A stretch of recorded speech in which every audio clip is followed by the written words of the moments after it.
জাহাঙ্গীরনগর বিশ্ববিদ্যালয় সি ইউনিটে চান্স পাওয়া কি খুব বেশি কঠিন? এটার উত্তর দুইটা। একটা হলো চান্স পাওয়া খুব বেশি সহজ যদি তুমি সঠিক স্ট্র্যাটেজি জানো যে প্রশ্ন কিভাবে হয়। এটা যদি তুমি বুঝতে পারো তোমার জন্য চান্স পাওয়া খুব বেশি সহজ। আরেকটা হলো চান্স পাওয়া খুব বেশি কঠিন। কেন কঠিন? কারণ অধিকাংশ শিক্ষার্থী যারা জাবি সি ইউনিটে পরীক্ষা দেয় তারা জাবির প্রশ্ন প্যাটার্নই জানে না, এবং জাবির প্রশ্ন কিন্তু অনেক বেশি হার্ড হয় সি ইউনিটে। আবার এখানে তুমি যদি কম্পিটিশনের ব্যাপারটা দেখো, নর্মালি ধরো রাজশাহীর কথাই বলি, রাজশাহীতে ধরো 1 লক্ষ স্টুডেন্ট পরীক্ষা দেয়, আর জাবি ইউনিটে তোমাদের পরীক্ষা দেবে 40 থেকে 50 হাজার। এই রাবির হচ্ছে অর্ধেক স্টুডেন্ট কিন্তু এখানে পরীক্ষা দিচ্ছে, কিন্তু এখানে কম্পিটিশনটা কিন্তু বেশি। কেমন বেশি? যেমন রাবিতে সিট আছে হচ্ছে 1800-র উপরে, কিন্তু জাহাঙ্গীরনগরে কিন্তু 300 থেকে 400-র মতো সিট থাকে। তো এখানে যেহেতু সিট সংখ্যা কম, সেই কারণে হচ্ছে স্টুডেন্ট কম পরীক্ষা দিলেও এখানে কিন্তু একটা সিটের বিপক্ষে 60-70 জন এবং 100-র উপরেও কিন্তু স্টুডেন্টরা পরীক্ষা দিয়ে থাকে। তো আজকের এই ভিডিওতে আমি তোমাদের সাথে আলোচনা করবো যে তুমি কিভাবে জাবি সি ইউনিটের জন্য প্রিপারেশন নিলে তুমি সবচেয়ে বেশি সহজে চান্স পেতে পারবে। তুমি যদি সঠিক স্ট্র্যাটেজি জানো, আমি তোমাকে কথা দিচ্ছি জাবি সি ইউনিটে তুমি মানে এত ইজিলি চান্স পেতে পারবে, সেটা আসলে অন্য ভার্সিটিতে সম্ভব না। আমি নিজের কথাই বলি, আমি জাবিতে যখন পরীক্ষা দেই আমার মেয়ের তো 14তম ছিল। আমি আসলে সেরকম ভালো স্টুডেন্ট না, কিন্তু আমি জানতাম যে আসলে কিরকম প্রশ্ন হয়। তো এইটা জানার কারণে কিন্তু আমি আসলে জাবিতে এরকম মেরিট করতে পারছি। তুমি যদি এই জিনিসটাই জানো তাহলে কিন্তু ভালো করতে পারবে। যেমন জাবির যে মান বন্টন, তুমি একটু ভালো করে এই কথাগুলো বুঝো। যেমন এখানে তোমাদের মোট হচ্ছে 80টা এমসিকিউতে তোমাদের পরীক্ষা হবে, এবং এখানে তোমাদের জিপি এর উপরে নাম্বার হচ্ছে মাত্র 20। এখন আমি তোমাদের প্রথমেই একটা কথা বলি, সেটা হচ্ছে এখানে কাট মার্ক কেমন হয়। তোমরা কাট মার্ক নিয়ে অনেকেই ভাবো যে এখানে কাট মার্ক কেমন হয়। এখানে তোমাদের জিপিএ সহ উইথ জিপিএ তোমাদের এখানে নাম্বার লাগবে হচ্ছে 65 থেকে 66। তুমি যদি এই নাম্বারটা তুলতে পারো তাহলে কিন্তু তুমি জাবিতে চান্স পেয়ে গেছো। ধরো বেশি যদি লাগে তারপরে হচ্ছে তোমার 67 নাম্বার লাগবে, এর চেয়ে বেশি লাগবে না। এখন আমি ধরলাম তোমার জিপিএর উপরে নাম্বার আছে ধরো 18 আছে, হ্যাঁ, ধরলাম 18 আছে।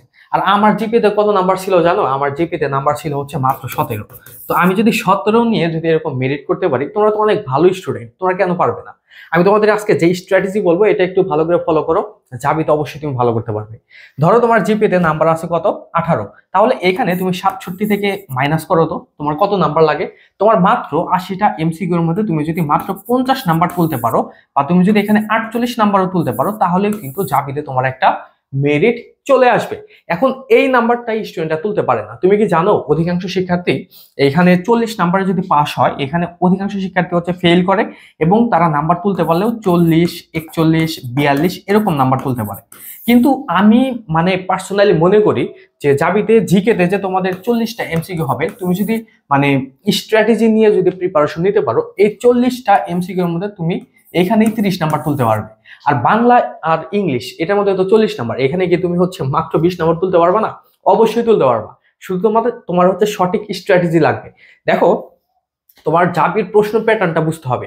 অন্য ভার্সিটির জন্য যেরকম তুমি মানে জিকে বইটা পড়লে যেরকম হচ্ছে তুমি একটা ভালো প্রিপারেশন নিতে পারো বা অনেক প্রশ্ন কমন পাও, জাবিতে কিন্তু এরকম না। জাবিতে হচ্ছে যে সি ইউনিটে যে ডিপার্টমেন্ট গুলো আছে ওই ডিপার্টমেন্ট রিলেটেড প্রশ্ন হয়ে থাকে। এখন তুমি যদি আইডেন্টিফাই করতে পারো যে ডিপার্টমেন্ট রিলেটেড আসলে কি রকম প্রশ্ন হয়, তাহলে কিন্তু ইজিলি তুমি নাম্বার ক্যাচ করতে পারবে, বা ইজিলি কিন্তু তুমি নাম্বারটা তুলতে পারবা। যেমন আমি তোমাদের যদি হচ্ছে মানে টার্গেট মার্কের কথা বলি, যেমন ধরো এখানে আমি তোমাদের টার্গেট দিচ্ছি, জাস্ট আমি তোমাদের টার্গেট দিচ্ছি যে তুমি এখানে পরীক্ষা দিয়ে মাত্র 50 নাম্বার তুলবা। এখন 50 নাম্বারের মধ্যে তুমি কিভাবে টার্গেট রাখবা? আমি ধরলাম যে তুমি এখানে তোমাদের জিকের মধ্যে 28, 40 নাম্বার, 40-এর মধ্যে ধরলাম তুমি হচ্ছে এখানে 27 বা 28 নাম্বার তুলবা।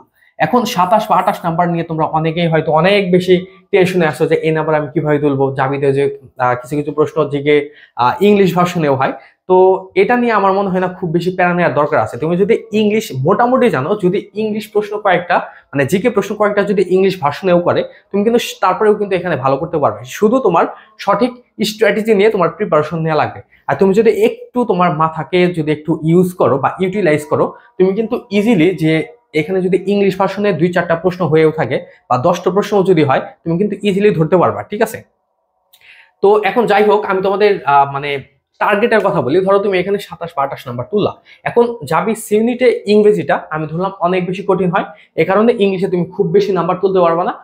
এখানে তোমাদের 20 নাম্বার, 20-এর মধ্যে আমি ধরলাম তুমি এখানে হচ্ছে 9 বা 10 নাম্বার তুলবা। তাহলে দেখো তো এখানে তোমাদের নাম্বার কত হয়ে যাচ্ছে। এখানে তোমাদের কিন্তু ধরলাম এখানে তুমি 27 পাবা আর এখানে তুমি হচ্ছে 10 পাবা, তাহলে কিন্তু এখানেই তোমাদের 37। এখন আর তোমাদের লাগে মাত্র হচ্ছে 13।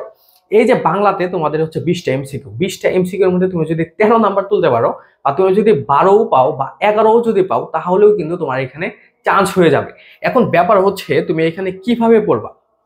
আমি তোমাদের প্রথমে একটা কথা বলে নেই, তোমরা এখন থেকে জাবির জন্য যতদিন সময় পাচ্ছ, আমি ধরলাম এখন থেকে তোমরা সময় পাচ্ছ 50 দিন।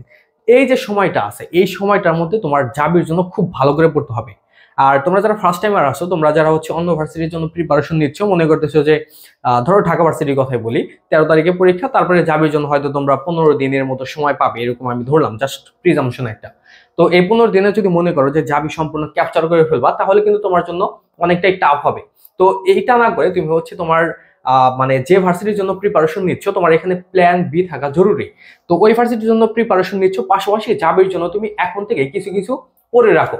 তুমি যখন এটা পড়ে রাখবা, আর তোমার যখন ধরো ওই ভার্সিটি বা ঢাকা ভার্সিটির পরীক্ষা যখন শেষ হয়ে যাবে, আমি কিন্তু এটা ফার্স্ট টাইমের কথা বলছি, ওই সময় কিন্তু তুমি ভালো করতে পারবে, ঠিক আছে, মানে ভালো একটা প্রিপারেশন নিতে পারবে।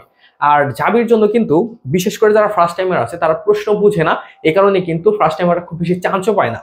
যারা সেকেন্ড টাইমার, তারা প্রথমবার পরীক্ষা দেয়, তারা বুঝে যায় যে আসলে এখানে কিরকম ভাবে পড়তে হবে বা প্রশ্ন কিরকম করে হয়, এটা কিন্তু বুঝে, এই কারণে তারা কিন্তু এখানে ভালো করতে পারে, ঠিক আছে।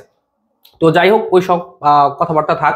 এখন আমি তোমাদের বলি যে এই যে তুমি জাবিতে যে চান্স পেতে চাও, আমি যে তোমাদের সিক্রেট হ্যাকসের কথা বলছি, আমি তোমাদের প্রায় ভিডিওতেই বলি যে জাবিতে তুমি যদি চান্স পেতে চাও সি ইউনিটে, তোমার সবচেয়ে বেশি যে জায়গাটার মধ্যে হাইলাইট করতে হবে বা তোমার চান্স পাওয়ার জন্য যে জিনিসটা সবচেয়ে বেশি তোমাকে হেল্প করবে, সেটা হচ্ছে এই সাধারণ জ্ঞান বা জিকে। এই জিকের মধ্যে দেখো, আমি তোমাদের বলি যে এখানে মোট 7টা ডিপার্টমেন্ট আছে, হ্যাঁ, সি ইউনিটে, বাংলা ইংলিশ বাদে। যেমন কি কি আমি তোমাদের বলি, ল অ্যান্ড জাস্টিস, তারপর হচ্ছে আর্কিওলজি, তারপর জার্নালিজম, তারপর হচ্ছে ইন্টারন্যাশনাল রিলেশন, তারপর হচ্ছে হিস্ট্রি, ফিলোসফি, তারপর হচ্ছে কম্পারেটিভ মানে লিটারেচার। তো এগুলা তো তোমরা জানো, তাই না? তো দেখো এখানে যে 7টা ডিপার্টমেন্ট আছে, এই 7টা ডিপার্টমেন্টের মধ্যে তুমি যদি জাস্ট ইতিহাস অংশটাকে খুব ভালো করে পড়ো, এখানে কিন্তু তুমি মানে তোমার যে এখানে বিষয়ভিত্তিক জিকে যে 7টা সাবজেক্ট থেকে হবে, এই 7টা সাবজেক্টের মধ্যে কিন্তু ইতিহাস অংশের মধ্যে তুমি 3-4টা কভার করে ফেলতে পারবে। কিরকম দেখো, তুমি যদি ইতিহাস অংশটা খুব ভালো করে পড়ো, এখন ব্যাপার হচ্ছে ইতিহাস আসলে কিভাবে পড়বা, কোনগুলা তোমার পড়তে হবে, এটা আমি তোমাদের জানাবো। তুমি যদি ইতিহাসটা ভালো করে পড়ো, তাহলে তোমার এখানে প্রথমত হিস্ট্রি হয়ে যাচ্ছে, তারপর হচ্ছে তোমাদের ল অ্যান্ড জাস্টিস, এখান থেকে যে প্রশ্নগুলো হবে এগুলো আসলে ইতিহাস রিলেটেড তোমাদের প্রশ্নগুলো হবে, তো এখানে তুমি একটা ভালো সাপোর্ট পাচ্ছ। তারপরে তোমাদের যে আর্কিওলজি আছে, এখানে ভালো মানে সাপোর্ট পাচ্ছ, এবং আইআর, আন্তর্জাতিক সম্পর্ক, তুমি যদি ইতিহাসটা ভালো করে পড়ো, তাহলে কিন্তু এই যে তোমাদের যে 4টা সাবজেক্ট 7টার মধ্যে, এই 7টার মধ্যে 4টা কিন্তু তোমার এখানে কিন্তু কভার হয়ে যাচ্ছে। তার কারণে ইতিহাসের একদম কোর লেভেল থেকে শুরু করে একদম আমাদের রিসেন্ট সময় পর্যন্ত বা মুক্তিযুদ্ধ পর্যন্ত যে সকল ইতিহাস বা ঘটনাবলীগুলো আছে, এগুলো একটু ভালো করে পড়বা, ঠিক আছে। যেমন ব্রিটিশ পিরিয়ডটা তোমাদের এই ল এর মধ্যে খুব বেশি কাজে লাগবে, এটা একটু ভালো করে পড়বা। আর হিস্ট্রির মধ্যে ধরো বিভিন্ন বংশ দ্বারা এই অঞ্চল শাসিত হয়েছে, তারপর বিভিন্ন জনপদ ছিল, তারপরে হচ্ছে বাংলা সাহিত্যের যে মানে মানে আদি নিদর্শন থেকে শুরু করে বাংলা সাহিত্যের বিভিন্ন যুগ ছিল, এটাও যদি তুমি ইতিহাসের মধ্যে পড়ো বা বাংলা সাহিত্যের মধ্যে পড়ো, তারপরেও কিন্তু এখানে তুমি সাপোর্ট পাবে। কারণ এখানে হচ্ছে কম্পারেটিভ মানে লিটারেচার বা তুলনামূলক সাহিত্য নামক একটা ডিপার্টমেন্ট আছে, ওইখানে কিন্তু তোমাদের এই ক্যাটাগরির প্রশ্নগুলাই হবে। তো এইগুলোর উপরে তুমি যদি ভালো করে ফোকাস করো, তারপরে যেমন হচ্ছে আর্কিওলজি বা হচ্ছে প্রত্নতত্ত্ব, এখানে ধরো হচ্ছে প্রত্নতাত্ত্বিক যে নিদর্শনগুলো আছে, যেমন প্রাচীন তুমি সভ্যতা ধরতে পারো, হ্যাঁ, তারপরে হচ্ছে তুমি এখানে ইতিহাসের মধ্যে ধরতে পারো, দুঃখিত, আন্তর্জাতিক সম্পর্কের মধ্যে ধরতে পারো যে বিভিন্ন যে সংগঠনগুলো আছে বা মানে বিভিন্ন যে তোমার হচ্ছে মানে সংস্থাগুলো আছে, ওইগুলো যদি ভালো করে পড়ো, তারপরে হচ্ছে বিশ্ব রাজনীতি সম্পর্কে তোমার যদি ধারণা থাকে, এরপরে তুমি যদি এখানে যেমন হচ্ছে প্রণালীর ব্যাপারটা আছে, এইগুলো যদি তুমি ভালো করে পড়ো, তাহলে কিন্তু দেখা যাবে যে এখানে তুমি ভালো একটা নাম্বার কিন্তু কমন পেয়ে যাবে। এরপরে তোমাদের যে জার্নালিজম, এই জার্নালিজমের মধ্যে তুমি যদি ধরো সাংবাদিকতা রিলেটেড, ধরো সাংবাদিকতা বলতে আসলে কি বোঝায়, এটার যে আসলে ব্যাকগ্রাউন্ডটা, এটা যদি ভালো করে দেখো, তারপর বিশ্বের আলোচিত যে বা সমালোচিত যে সংবাদ মাধ্যমগুলো আছে, ওইগুলো সম্পর্কে তুমি যদি মোটামুটি ধারণা রাখো, তারপর বহির্বিশ্বে কি হচ্ছে রিসেন্ট সময়ে, এগুলো যদি তুমি ভালো করে বুঝো, তাহলে কিন্তু এই জায়গাটার মধ্যে তুমি ভালো করতে পারবে। ওভারঅল তুমি যদি এইগুলোর মধ্যে ভালো করে ফোকাস করো, তাহলে কিন্তু দেখা যাবে যে এইখানে তোমার 6টা সাবজেক্ট কিন্তু কভার হয়ে যাচ্ছে। আমি ধরলাম যে সাপোজ তুমি জাস্ট জোবাইর জিকে পড়তেছো, এটা যদি পড়ো, তাহলে দেখা যাবে যে এখানে তোমার জাবির জন্য তুমি যদি জাবি স্ট্যান্ডার্ডের কথা বলো, তাহলে দেখা যাবে যে এখানে তোমাদের 50%-এর মতো প্রিপারেশন হবে। এখন আর বাকি যে 50% আছে এটা হচ্ছে তোমার বুঝে বুঝে প্রিপারেশন নেওয়া লাগবে, বুঝতে পেরেছো? তো এর বাইরে তোমাদের ধরো কঠিনের মধ্যে জিকের মধ্যে যে প্রশ্ন হবে সেটা হচ্ছে দর্শন বা ফিলোসফি থেকে। এই দর্শনের মধ্যে তোমরা হচ্ছে আইকিউ রিলেটেড যে প্রশ্নগুলো আছে এগুলো ভালো করে পড়বা, যেমন সম্পর্ক নির্ণয়, দিক নির্ণয়, এগুলো যদি ভালো করে দেখো তাহলেই কিন্তু দেখা যাবে যে আইকিউ এর মধ্যেও তুমি ভালো করতে পারবে। ওভারঅল তুমি যদি মানে আমি তোমাদের যেভাবে বললাম এভাবে যদি পড়ো তাহলে তোমাদের দেখা যাবে যে জিকের মধ্যে তুমি ভালো একটা নাম্বার কিন্তু অ্যাচিভমেন্ট করতে পারবে। আর আমি তোমাদের খুবই মানে দ্রুত একটা ডেডিকেটেড ভিডিও দেবো যে আসলে জিকের মধ্যে তুমি কিভাবে ভালো করতে পারো, ঠিক আছে? তো ওই ভিডিওটা তোমরা অবশ্যই দেখে নিবে। আর এখানে তোমাদের যে বাংলার ব্যাপারটা আসলে তোমাদের বাংলা যে বিরোচন অংশটার মধ্যে তুমি যদি ধরো একটু ভালো করে পড়ো, যেমন তোমাদের বিরোচনের মধ্যে যে সকল টপিক পড়ে বাগধারা, এক কথায় প্রকাশ, সমার্থক শব্দ, এগুলো যদি ভালো করে পড়ো তাহলে দেখা যাবে যে এখান থেকে তোমরা প্রশ্ন কমন পেতে পারো। কিন্তু এখানে ব্যাপার হচ্ছে এখানে কিন্তু প্রশ্নগুলা এতটাও সহজ হবে না। ধরো রাবির কথাই যদি বলি, রাবিতে যেরকম হবে এটার সাথে অনেক ডিপ হবে, ঠিক আছে? তার জন্য তোমার একটু ভালো করে নলেজ লাগবে ওই জায়গাটার মধ্যে। তো এর বাইরে তোমাদের বাংলা প্রথম পত্র থেকে যে প্রশ্নগুলো আসবে, সহপাঠ বা বাংলা তুমি ইয়ে ধরতে পারো, তোমার সাহিত্যপাঠ, সহপাঠ, তারপর হচ্ছে তোমার গল্প কবিতা, যেটাই ধরো না কেন, ওইখানে যদি তোমার ভালো দক্ষতা থাকে তাহলে ধরো বাংলা প্রথম পত্র থেকে আর বিরোচন অংশ থেকে তোমাদের যদি ধরো এখানে 12টার মতো প্রশ্ন হয় বা 13টার মতো যদি প্রশ্ন হয় তাহলে কিন্তু এই জায়গাটার মধ্যেই তোমরা কিন্তু যদি ভালো প্রিপারেশন থাকে এখানে কিন্তু তোমরা 8 থেকে 9 নাম্বার কিন্তু তুলে ফেলতে পারবে। এর মানে তোমাদের ব্যাকরণ থেকে যে প্রশ্নগুলো হবে ওইগুলা যদি কঠিন করে তারপরেও ধরো এখানে যদি 8টা প্রশ্ন হয় বা 7টা প্রশ্ন হয় ওইখানে তো অন্তত তুমি 50% রাইট করতে পারবে, তাই না? তো এই কারণে যদি তুমি এভাবে বুঝে বুঝে টার্গেট রেখে যদি পড়ো তাহলে কিন্তু তুমি অবশ্যই খুব ভালো করতে পারবে। এখন আসা যাক যে ইংলিশের জন্য তুমি আসলে কিভাবে প্রিপারেশন নেবে। তার আগে আমি তোমাদের একটা মানে আমাদের ব্যাচের যে শুরু হচ্ছে জাবির জন্য, তো এইটার বিষয়ে তোমাদের একটু ধারণা দিচ্ছি। জাবির জন্য আমাদের বর্তমানে 2টা ব্যাচ রয়েছে, তোমরা হয়তো অনেকেই জানো। তো আমাদের এই ব্যাচে তোমরা কি পাচ্ছ এবং আমাদের এই ব্যাচ তোমাদের জন্য কেন স্পেশাল। এখানে আমাদের এই ব্যাচগুলোর মধ্যে আমাদের 2টা ব্যাচের মধ্যে একটা হচ্ছে মডেল টেস্ট আর একটা কোর্স। তো আমাদের কোর্সের কথা যদি বলি, আমাদের এই কোর্সের মধ্যে তোমাদের এমন ভাবে পড়ানো হবে এবং এমন ভাবে তোমাদের প্রিপেয়ার করা হবে যাতে জাবি ইউনিটে তুমি অবশ্যই ভালো করতে পারো। আর আমাদের এই ব্যাচের মধ্যে সবচেয়ে বেশি হাইলাইট হবে হচ্ছে জিকে, কারণ এই জিকের মধ্যে হচ্ছে মানে আসল রহস্য লুকিয়ে আছে, তুমি চান্স আসলে পাবা কি পাবা না। তো জিকেটার মধ্যে আমরা অনেক বেশি হাইলাইট করবো যাতে জিকের মধ্যে তুমি অনেক ভালো করতে পারো। তো আমাদের এই ব্যাচে তোমরা মোট হচ্ছে 45টা ক্লাস হবে এবং প্রত্যেকটা ক্লাসই তোমাদের জন্য প্রোডাক্টিভ ক্লাস হবে। এবং এখানে তোমরা বাংলার মানে ক্লাসটা পাচ্ছ না, আমাদের এই কোর্সটা মূলত হচ্ছে জিকে এবং ইংরেজির উপরে। আমি তোমাদের যে বললাম জিকে ইংরেজি যদি তুমি মানে স্ট্র্যাটেজি নিয়ে পড়তে পারো এইখান থেকে কিন্তু তোমার চান্সটা তুমি তুলে ফেলতে পারবে, ঠিক আছে? আর বাংলা তো তুমি জানো যে কিভাবে পড়তে হবে, আমাদের এই কোর্সে তোমরা বাংলার উপর সাপোর্ট পাবে, শুধু ক্লাস হবে না, ঠিক আছে? তো বাংলার জন্য তোমরা পরিপূর্ণ সাপোর্ট এখানে পেয়ে যাবে। তো কিভাবে তোমার পড়তে হবে সবকিছু জেনে যাবে। তো এই 45টা ক্লাস যদি তুমি করো তাহলে তোমার জাবি ইউনিটের যে তোমার জিকে এবং ইংলিশ এটার উপরে তোমরা মানে কমপ্লিটলি প্রিপারেশন নিতে পারবে। যেমন 7টা ডিপার্টমেন্টের কথা তোমাদের বললাম, এই 7টা ডিপার্টমেন্টের সবকিছুই তোমাদের একদম স্ক্রুটিনাইজলি বা হচ্ছে একদম খুবই মানে তোমার শুরু থেকে পড়ানো হবে বা বেসিক থেকে পড়ানো হবে যাতে এই বিষয়গুলো তুমি খুব ভালো করে জানতে পারো, ঠিক আছে? মানে আমরা অনেকগুলা সোর্স থেকে কিন্তু তোমাদের পড়াবো যাতে তোমার পড়ার কোনো অংশটাই স্কিপ না হয়। তো এর বাইরে তোমরা ইংলিশের উপরে ক্লাস পাচ্ছ 20টা। ইংলিশের মধ্যে যেমন তোমাদের সাহিত্য থেকে প্রশ্ন হয়, তারপরে ইংলিশ গ্রামাটিক্যালের মধ্যে যেভাবে প্রশ্ন হয়ে থাকে, তারপর ভোকাবুলারি বেস যে কোশ্চেনগুলো আছে, তো সবকিছু হচ্ছে আমরা এখানে তোমাদের পড়াবো যেগুলো থেকে তুমি অনেক বেশি মানে সাপোর্ট পাবে আর কি। এবং আমাদের প্রত্যেকটা ক্লাস রেকর্ড থাকবে, তুমি রেকর্ড ক্লাস করতে পারবা এবং লেকচার শিট পাবে প্রতি ক্লাসের সাথে। এবং যাবি মানে অবশ্যই 100% প্রিপারেশন তোমার এখান থেকে হয়ে যাবে, ঠিক আছে? আর এটার আমাদের ফি মাত্র হচ্ছে 1090 টাকা। যদি কেউ ভর্তি হতে চাও এখানে যে নাম্বারটা দেওয়া আছে এই নাম্বারে তোমরা হোয়াটসঅ্যাপে যোগাযোগ করবে ভর্তির জন্য। আর তোমরা যদি কেউ অ্যাডমিশন মেন্টরস এর ফেসবুক পেজ থেকে ভিডিও দেখে থাকো তোমরা চাইলে ফেসবুক পেজের ইনবক্সে নক দিতে পারো। আর মডেল টেস্টের মধ্যে তোমরা কি পাচ্ছ, বিট সেট একদম জাবি স্ট্যান্ডার্ডে তোমরা এখানে পরীক্ষা দিতে পারবা। একদম জাবিতে যেরকম ভাবে প্রশ্ন হয় ওইরকম ভাবে তোমাদের পরীক্ষাগুলো হবে। দেখো জাবির জন্য যখন তুমি পরীক্ষা দিচ্ছ, জাবি স্ট্যান্ডার্ডে পরীক্ষা দেওয়া কিন্তু তোমার জন্য অনেক বেশি বাধ্যতামূলক, কারণ তুমি পরীক্ষা দিচ্ছ কিন্তু এটা জাবি স্ট্যান্ডার্ড না, তাহলে কিন্তু তোমার কোনো লাভ হলো না।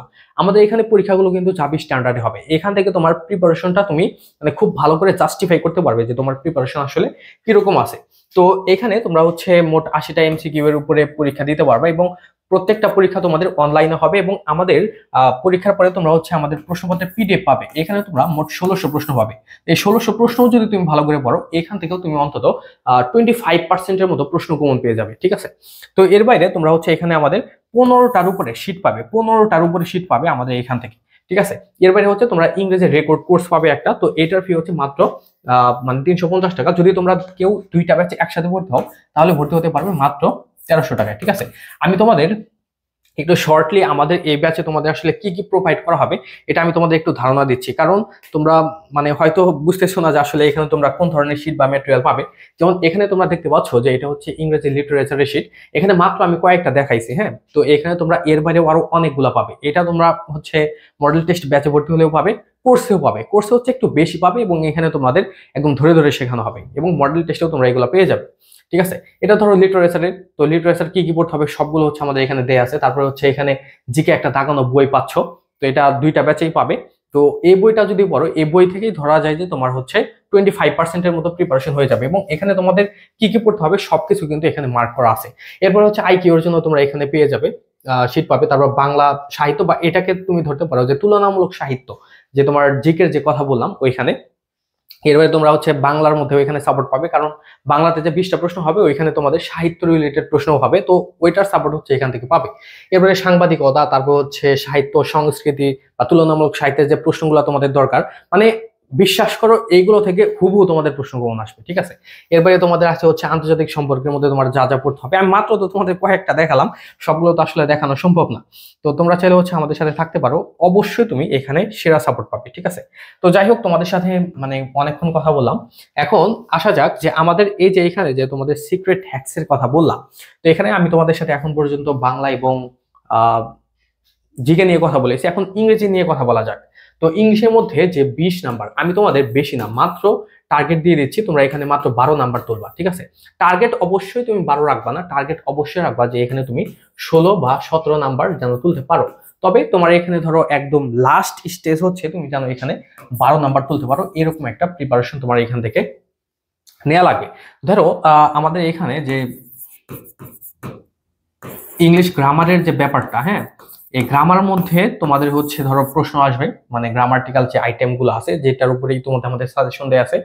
তো গ্রামার থেকে তোমাদের প্রশ্ন হবে হচ্ছে ধরো 10টার মতো। এই 10টা প্রশ্ন যদি তুমি মানে গ্রামার থেকে পাও, যদি তোমার গ্রামারের প্রিপারেশন ভালো হয়, তাহলে দেখা যাবে যে এইখানেই তুমি 7 নাম্বার তুলে ফেলতে পারবা। ঠিক আছে, কিন্তু খুব ভালোই স্ট্রং প্রিপারেশন কিন্তু তোমার নেওয়া লাগবে। এর বাইরে ধরো এখানে তোমাদের কম্প্রিহেনশন থেকে প্রশ্ন হবে, এই কম্প্রিহেনশন থেকে ধরো তোমাদের 3টার মতো প্রশ্ন হবে। তো তুমি যদি কম্প্রিহেনশনে ভালো করতে চাও, অবশ্যই তোমার ভোকাবুলারির উপরে দক্ষতা লাগবে। ভোকাবুলারি যদি না জানো, জাহাঙ্গীরনগরের সি ইউনিটের কম্প্রিহেনশন অন্তত তুমি ভালো করতে পারবে না, তার জন্য ভোকাবুলারির উপরে তোমার অবশ্যই এনরিচড হওয়া লাগবে। এর বাইরে ধরো এখানে তোমাদের এইচএসসি টেক্সচুয়াল জায়গা থেকে তোমাদের হয়তো একটার মতো প্রশ্ন আসতে পারে, নাও আসতে পারে। তো এর বাইরে তোমাদের দেখতে হবে হচ্ছে বাকি যেগুলো আছে এর মধ্যে তোমাদের ধরো 3-4টার মতো প্রশ্ন হবে হচ্ছে ধরো ভোকাবুলারি বেস কোশ্চেন, আর বাকিগুলো হবে হচ্ছে তোমাদের মানে যে তোমাদের কি বলে এটাকে মানে ভোক্যাব যে অংশটা বা ইংরেজি মুখস্থ অংশ। তো ওভারঅল তুমি যদি হচ্ছে মুখস্থ অংশ বা সিনোনিম অ্যান্টোনিম বা ভোকাবুলারি যদি জানো, তাহলে এখানে হচ্ছে তুমি অনেক জায়গায় বেনিফিট পাচ্ছ। যেমন এখানে যদি তোমাদের ভোকাবুলারি বেস কোশ্চেন হয়, এটা যেমন মানে অ্যান্সার করতে পারবা, পাশাপাশি কম্প্রিহেনশন থেকে যদি 3টা প্রশ্ন হয় এটাও রাইট অ্যান্সার করতে পারবে। ঠিক আছে, তারপর কোনো ওয়ার্ড মিনিং থেকে প্রশ্ন দিলে ওইটাও কিন্তু রাইট করতে পারবে। তো ওভারঅল তুমি যদি এইভাবে প্রিপারেশন নাও তাহলে অবশ্যই তুমি ভালো করতে পারবে। ঠিক আছে, তো দেখো আমি তোমাদের যেভাবে বললাম এভাবে যদি প্রিপারেশন নাও, জাবির জন্য তুমি একটা লুক্রেটিভ লেভেলের প্রিপারেশন নিতে পারবে। আর জাবিতে যদি চান্স নিশ্চিত করতে চাও, আমি আবারও বলছি, জাস্ট একটু মাথা খাটিয়ে তুমি একটু ভালো করে চিন্তা ভাবনা করে জাবি স্ট্যান্ডার্ডের প্রিপারেশনটা নাও। তুমি অবশ্যই জাবিতে যে বলা হয় যে সবচাইতে কঠিন চান্স পাওয়া, আসলেই কঠিন, কিন্তু তুমি যদি স্ট্র্যাটেজিটা যদি তুমি মেনটেন করো, অবশ্যই তুমি জাবিতে ভালো করতে পারবে। আমি আবার বলছি, আমার মতো নর্মাল স্টুডেন্ট যদি এরকম মেরিট করতে পারে, তুমি কেন পারবে না? জাবিতে কিন্তু আমার কিন্তু অনেকগুলো মেরিট ছিল, যেমন ইংলিশে আলাদা করে মেরিট দেওয়া হয়, ওইখানে কিন্তু আমি 10ম হয়েছিলাম।